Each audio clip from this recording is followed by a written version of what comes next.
Okay, hello students, welcome to Vidya wagon classes. तो आज हम करने वाले हैं क्वेश्चन का ओवरव्यू।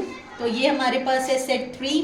देखते हैं इसमें क्या किसने क्या किया है। चलो, सबसे पहले हम स्टार्ट करते हैं एमसीक्यू से।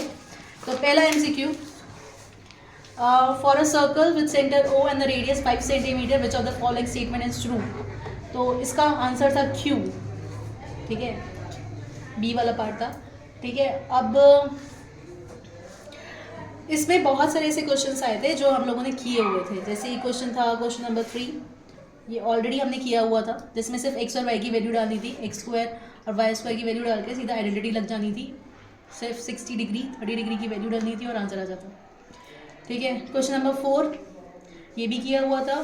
स्नेक, और उन्होंने बस स्नेक और पिकॉक से चेंज कर दिया है। वैसे ये क्वेश्चन वही वाला था, सीधा सीधा जो फ्लैग स्टैफ वाला क्वेश्चन था, डायरेक्ट वही क्वेश्चन था, बस उन्होंने पिकॉक और स्नेक से चेंज कर दिया, नाम चेंज कर दिया। क्वेश्चन बिल्कुल डिट्टो सेम है, विद द एंगल्स और वैल्यूज के साथ बिल्कुल सेम है। बुक का क्वेश्चन है, एनसीईआरटी का। ओके, फिफ्थ क्वेश्चन देखिए। फिफ्थ क्वेश्चन में भी तुम्हें वुडन सिलेंडर वाला वॉल्यूम ऑफ रिमेनिंग रेशियो वाला क्वेश्चन आया है, वही सेम पार्ट रेशियो वाला क्वेश्चन जो पहले हम ऑलरेडी कर चुके थे। Six question, mode of the observation दे रखा है, sum of mean and median दे रखा था, मीन और मीडियन को निकालना था। ये भी बहुत ईजी क्वेश्चन है, ये भी कराया हुआ था। ओवरऑल क्वेश्चंस एमसीक्यू वाले इजी थे। जैसे अगर हम बात करें क्वेश्चन नंबर 9 की, क्वेश्चन नंबर 9 कराया हुआ क्वेश्चन था, जिसमें सीधा सेक भी निकालना था, साइन बी की वैल्यू दे रखी थी, साइन बी से कॉस भी निकालना था, कॉस बी से सेक भी निकल जाना था। फिर क्वेश्चन नंबर 10 की बात करते हैं। क्वेश्चन नंबर 10 में सिर्फ natural, integer, rational number, irrational number ये बताना था, सीधा सीधा क्वेश्चन था। क्वेश्चन नंबर 11 बुक का क्वेश्चन है। बुक में 6 टू द पावर n है और इसमें सिर्फ 8 टू द पावर n क्या है, बस इतना डिफरेंस है। बुक का क्वेश्चन है एनसीईआरटी का। ठीक है, नेक्स्ट अगर हम बात करें, इसमें does not have the real roots. Real roots कब होते हैं ये सबको पता है, जब B square minus 4ac is not equal to 0 होता है, ग्रेटर देन या स्मॉलर देन होगा, तब रियल रूट्स होंगे। तो बस हमें यही चेक करना था और कुछ नहीं करना था कि किसमें ये आ रहा है, सीधा आंसर। ठीक है, क्वेश्चन नंबर 14 देखें तो वो भी हमने पहले किया हुआ है, डिस्टेंस निकालना था from Y axis. Question number 15 भी हमने किया था। क्वेश्चन नंबर 16 भी हमने किया था, सीधा सीधा क्वेश्चन थे ये डायरेक्ट हमारे। और क्वेश्चन नंबर 18, ये तो सैम्पल पेपर का ही क्वेश्चन था एक। ठीक है, डायरेक्ट क्वेश्चन था, 90 डिग्री निकालना था। इसके अंदर तुम्हें डायमीटर ऑफ द सर्कल निकालना था, रेडियस निकल जाएगा आराम से पाइथागोरस थ्योरम लगाकर, और उसको डबल कर देंगे तो फिर हमारा डायमीटर आ जाएगा। तो that was very easy question. Association reasoning बहुत इजी आया है, ये वाला क्वेश्चन प्रोबेबिलिटी का आया है, डायरेक्ट था। ओके, क्वेश्चन नंबर 21, ये मेरा कराया हुआ क्वेश्चन है, पहले कराया था, अभी कराया था। इसमें दोनों को स्क्वायरिंग बोथ साइड्स करना था और दोनों को सबट्रैक्ट कर देना, सीधा सीधा क्वेश्चन था। 3 स्टेप में क्वेश्चन हो जाएगा कि दोनों को स्क्वायरिंग करना था, इसको और इनको स्क्वायर करना था, इसको और इसको स्क्वायर करना था, दोनों को आपस में इक्वेशन को माइनस कर देना था, सीधा आंसर आ जाता। ये क्वेश्चन कराया हुआ क्वेश्चन है, क्लास में कराया हुआ क्वेश्चन। ठीक है, नेक्स्ट अगर हम बात करते हैं, ये वाला क्वेश्चन नंबर 32, ये बुक का क्वेश्चन आया है एक तरीके से, बस थोड़ा सा चेंज कर दिया इन्होंने, mode to more than ordinate कर दिया है, वरना इक्विडिस्टेंट वाले क्वेश्चन पहले ही बहुत बार आ चुके हैं एग्जाम में और वही क्वेश्चन एक बार रिपीट हो गया। नेक्स्ट अगर क्वेश्चन नंबर 23 बोले तो 23 भी बहुत इंपॉर्टेंट और बहुत इजी क्वेश्चन आया है। इसमें सीधा सीधा सिमिलर प्रूफ करना था, सिमिलर में एस लगना था क्योंकि डायरेक्ट प्रोपोर्शनैलिटी लग रही है और साथ ही साथ एंगल एक कॉमन हो रहा था, और उसके बाद सीधा बीसी की वैल्यू 3.6 पुट करके पीक्यू की वैल्यू निकाली थी। डायरेक्ट बीपीडी का क्वेश्चन था, 2 नंबर का क्वेश्चन। क्वेश्चन नंबर 24 जो है वो भी बहुत इजी क्वेश्चन था, प्रोबेबिलिटी का क्वेश्चन था, सिर्फ इसमें 2 डिजिट नंबर और मल्टीपल ऑफ 1 निकालना था, बहुत इजी क्वेश्चन। क्वेश्चन नंबर 25 का ए पार्ट मैंने बहुत बार कराया है, ये डिजिट्स में इन दोनों को प्लस करके माइनस कर देना था, इक्वेशन आ जाती, एक्स और वाई की वैल्यू आ जाती, बहुत सिंपल क्वेश्चन था। ठीक है, नेक्स्ट क्वेश्चन नंबर 26, ग्राफिकली वाला क्वेश्चन, ये बुक का क्वेश्चन है एनसीईआरटी का, डायरेक्ट क्वेश्चन है एनसीईआरटी का, सीधा है, कंसिस्टेंट इनकंसिस्टेंट बताना है, ग्राफिकली किस अकॉर्डिंग सॉल्व करना है।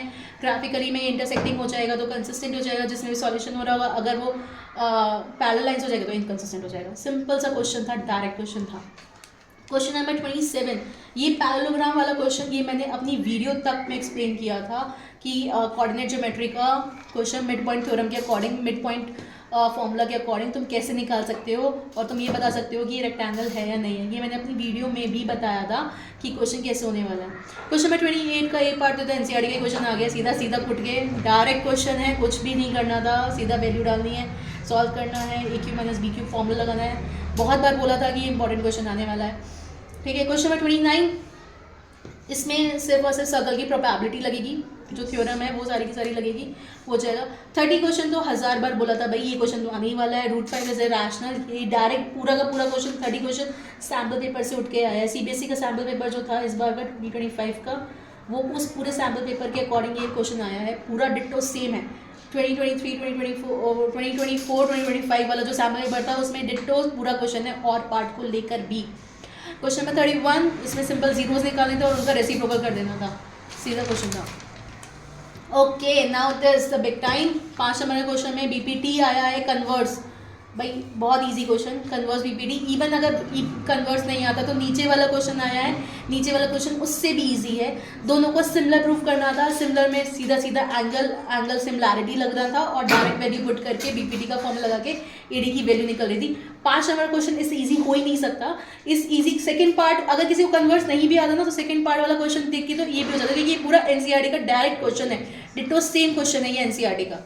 क्वेश्चन नंबर 33 की बात कर देते हैं। 33 में जो एक टैंक वाला क्वेश्चन है तो इसमें सिलेंडर और वॉल्यूम ऑफ सिलेंडर और वॉल्यूम ऑफ कोन निकाल के दोनों को ऐड कर देना था, सिंपल। नेक्स्ट क्वेश्चन नंबर 34, अगर हमें मीडियन की बात करनी है तो मीडियन में एक्स और वाई वैल्यू निकालनी। ये क्वेश्चन तो हम मल्टीपल टाइम्स बोल चुके थे कि क्वेश्चन आने ही वाला है। हम इसमें 500 to 600 वाला ही एल लेने वाले थे, क्योंकि ये मैंने कल एक ट्रिक भी बताई थी इन्हें लाइव क्लास के अंदर कि कैसे ट्रिक करके इनको एल लेना है, तो उस अकॉर्डिंग भी हो जाता। क्वेश्चन नंबर 35, ये भी बुक का क्वेश्चन है, अभी नई बुक में नहीं है, ये पुरानी बुक में क्वेश्चन है। क्वाड्रेटिक इक्वेशन का एग्जाम्पल है ये क्वेश्चन, डायरेक्ट क्वेश्चन है विद फिगर, बुक में दे रखा है, सीधा सीधा क्वेश्चन था, ठीक है। बट इसका और वाला पार्ट भी कोई डिफिकल्ट क्वेश्चन नहीं था, इजी क्वेश्चन था, सीधा आराम से हो जाता। Let's go with the case study. Case study तो और भी इजी आई है।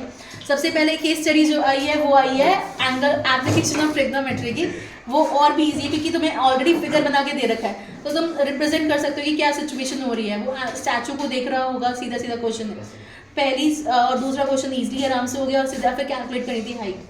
क्वेश्चन नेक्स्ट जो है हमारा इसके अंदर है, नेक्स्ट इसमें हम ये 90 डिग्री का ले लेंगे और सेक्टर आराम से निकल जाएगा। ये क्वेश्चन है सेमी सर्कल का, सर्कल से एक केस स्टडी आ गई और नेक्स्ट केस स्टडी तो एपी गई है, तो और भी इजी थी। एबी की केस स्टडी में ए तुम्हें ऑलरेडी दे रखा था, अंदर से 400 और डी तुम्हें 7.6 देना था और सीधा सीधा वैल्यू कर करके ये हो जाता। ओवरऑल अगर हम बात करें तो एनसीईआरटी से भी क्वेश्चंस आए हैं, ऐसा नहीं हो सकता कि एनसीईआरटी से क्वेश्चंस नहीं आए हैं, और बहुत सारे क्वेश्चन ऐसे आए हैं जो मैंने ऑलरेडी तुम्हें बता दिया था कि ये इंपॉर्टेंट क्वेश्चन है। और इम्पॉर्टेंट क्वेश्चंस में से भी बहुत सारे क्वेश्चंस आए हैं एग्जैक्टली बात करें तो। क्यों बच्चे, कैसा गया तुम्हारा पेपर? बहुत अच्छा गया, बहुत अच्छा गया। चलो बहुत बढ़िया, अब मिलते हैं नेक्स्ट